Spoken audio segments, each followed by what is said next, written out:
Let it be a Nick and Jane, and let it be a Mr. Smith, a banker of Nick and Jane. They both keep their money in his bank. That's why we use the title Mr. Smith with respect. Nick really wants to buy, well, let's say Jane's bicycle, but he has no money. More precisely, he has money, but not enough, only $10, while Jane wants $100 for her precious bicycle. That's a problem. What should Nick do? Well, this bicycle is so desirable. He gives Jane his $10 as a deposit and asks plaintively not to sell the bike to anyone. He says that he will bring the rest of the money soon. At the same time, he runs to his bank, to the respected Mr. Smith, to get a loan for the missing $90. As ill luck, Mr. Smith has no money at this moment, but he knows perfectly about $10, which Nick gave to Jane. And where will Jane bring his money to? That's right. She will put these $10 in her lovely bank to the same Mr. Smith. Therefore, Mr. Smith asks Nick to come back tomorrow in the hope that tomorrow he will get these $10. And everything happens this way. The next day, Jane brings $10 to the bank.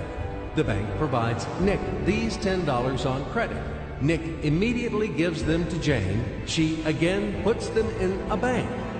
The bank again provides Nick these $10 on credit, etc. As long as Nick the fool will gather enough money for the bicycle. Don't you get confused yet? Be patient, I told you. These demons have been trying to confuse you during 1,000 years.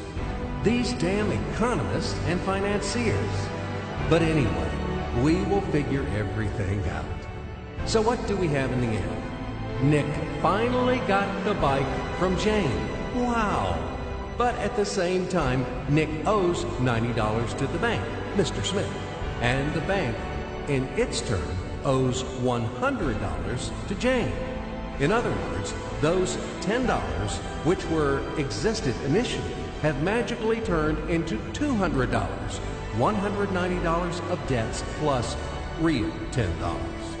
But these $10 would also turn into $1,000, even in a million or a billion, if Nick would make a more expensive purchase. In this case, our $10 would make the increasing number of its cycles, circuits from hands to hands. That's it. So, what happens in today's world? SOS! It appears that banks also make money out of thin air and multiply them. Not only Fed can produce money, but banks either. In short, everybody can do this, except you and me. We are not in the business at this celebration of life. I would like to print or draw some money as well. In fact, these banks multiply money without any control. And we're still wondering why the banker lives better. What are naive fools are we? Now it is clear why. The one who produces the money, of course, lives better. But this is not enough. From this moment, poor Nick will never be able to repay his debts owed to the bank, no matter how hard he would work. Silly Nick doesn't know it yet, that he's in slavery to the bank, in credit bondage forever, because those $90 which he owes to Mr. Smith do not exist in nature at all. Sly Mr. Smith made his money out of nothing. He created them out of thin air, just one click. And $10 turned into $200. Yes, but you can object